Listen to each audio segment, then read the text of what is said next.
Hi everyone, I'm Moose, and as much as I'd love to see fully feathered dinosaurs pecking their prey to death, it seems like Jurassic World Fallen Kingdom has once again chosen entertainment over accuracy. These were all the smartest scientists on the planet. Only problem is, they kept being wrong!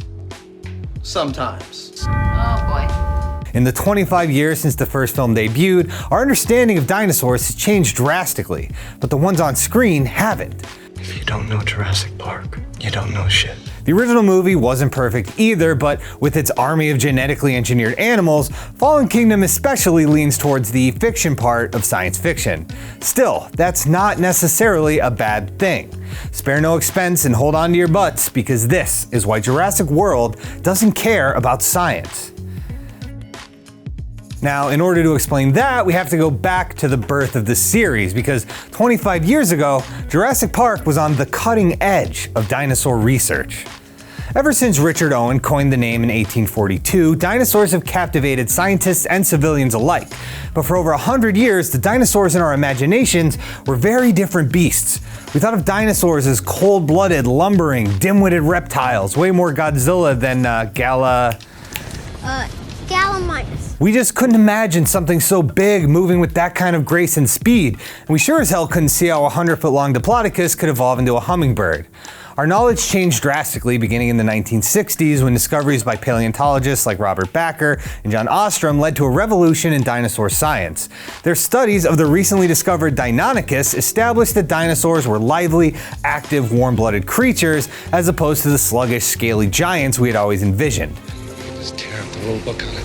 Cold-bloodedness, it doesn't apply. They're totally wrong. This is a warm-blooded creature. This thing doesn't live in a swamp. On top of that, Deinonychus' skeleton bore an undeniable resemblance to the bones of birds, a find which led to today's widely accepted idea that dinosaurs are their direct ancestors. It was a paradigm shift in paleontology, a dinosaur renaissance.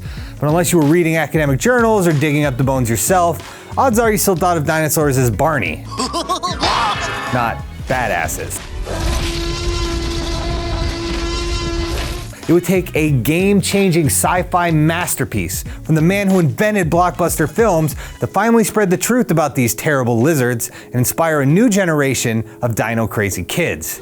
Dr. Grant, my dear Dr. Sattler, welcome to Jurassic Park.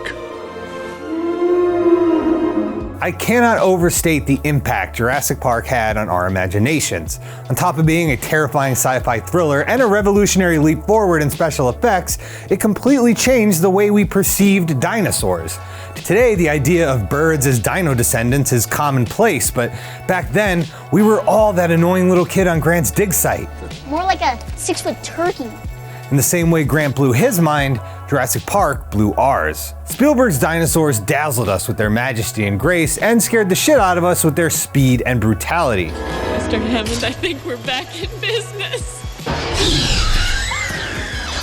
From the towering T-Rex to the vicious velociraptors, the second you left Jurassic Park, Dino from the Flintstones just wasn't gonna cut it anymore. Spielberg's goal in adapting Michael Crichton's novel was to create dinosaurs that felt like animals, not movie monsters. And to that end, he hired paleontologist Jack Horner to lend some verisimilitude to the creature design. For example, back when they were still experimenting with stop motion, Spielberg showed Horner early test footage of raptors with forked, flickering snake-like tongues. Horner wouldn't let that lapse in realism slide, but even with his input, there were still plenty of inaccuracies in the original film. For one thing, velociraptors were actually about the size of a small poodle, while the Dilophosaurus was closer to 20 feet long, with no evidence to support a frill or the ability to spit poisonous green goop on your favorite Seinfeld sidekick. And I'm not talking about Putty. It was also impossible for Brachiosaurus to chew or rear back on its hind legs, but Spielberg wanted the creature to have a bovine quality for its heartfelt moment with Grant, Lex, and Tim. Just think of it as kind of a big cow. Finally, the idea that T-Rex couldn't see movement is another fiction cooked up by the screenplay, as was his ability to sprint at 30 miles per hour on his hollow-ass bird bones. Some of the stuffier scientists in the paleontology scene were upset by the changes, but most people were too blown away by the incredible effects to care. Horner himself even accepted the inaccuracies, saying, "My job was to make the dinosaurs look as good as they could."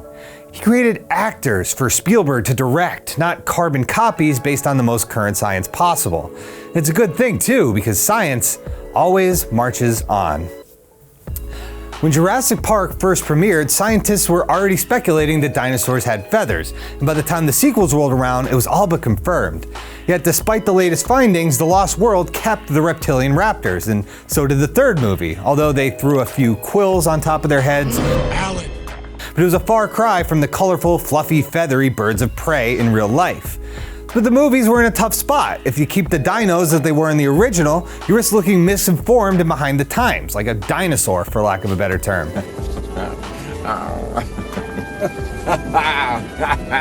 On the other hand, it would create a massive continuity problem if the dinos from the first film were retconned to look like roosters. Ultimately, the producers went with consistency over scientific consensus, and when it came time for the big reboot, they stuck to their guns. Jurassic World revitalized the series, and before it came out, there was speculation as to whether they'd use the opportunity to bring the dinosaurs back in line with scientific knowledge. Then, director Colin Trevorrow dashed the hopes of dino dorks everywhere with two simple words: no feathers.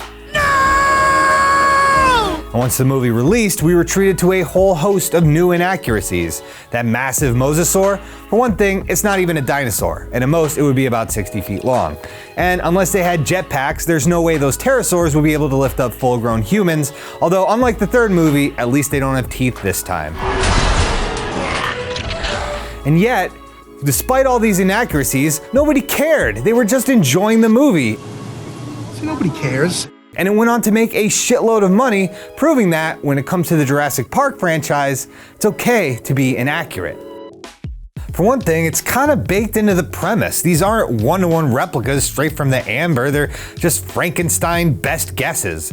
The samples had to be patched up with frog DNA to repair 65 million years of degradation, on top of the fail-safes like the lysine contingency that InGen inserted into the genetic code. The lysine contingency is intended to prevent the spread of the animals in case they ever get off the island. Dr. Wu inserted a gene that creates a single faulty enzyme in protein metabolism. The animals can't manufacture the amino acid lysine. Unless they're completely supplied with lysine by us, they slip into a coma and die. The book took things even further, adding random strands of DNA to serve as copyright protection, or dino DRM in other words. The point being, the dinosaurs in Jurassic Park were never the real deal. They were created for entertainment, to sell tickets and put asses in seats, just like the movies. We spared no expense. It's even a plot point in Jurassic World when they create the Indominus Rex to excite the crowds that had grown jaded of boring, realistic dinosaurs. Think it'll scare the kids? This will give the parents nightmares. Is that good? It's fantastic. Speaking of Jurassic World, how successful do you think their big, nostalgia-driven reboot would have been if the dinosaurs looked completely different from the beloved movie they were trying to milk? It'd be like if The Force Awakens replaced Han Solo with an American Airlines pilot. Jurassic Park was trailblazing for its time, and even if its dinos are a little dated, they're what people want to see. It might not be the most accurate series, but the interest it sparked has made a significant contribution to actual science. In the time before Jurassic Park, there were maybe 15 new dinosaur species discovered every year. Today, it's more like 50. Those kids who wanted to learn more about the T-Rex that terrified them in the theater, they grew into the next generation of paleontologists. And I don't think you'll hear any of them complaining that raptors have lips. Jurassic World isn't accurate because it doesn't have to be. Its job is to get you excited about dinosaurs, not the minutiae of individual species, but the mind-blowing concept that these massive creatures ruled the planet for millions of years. For centuries, dinosaurs have fascinated us based on nothing more than bones.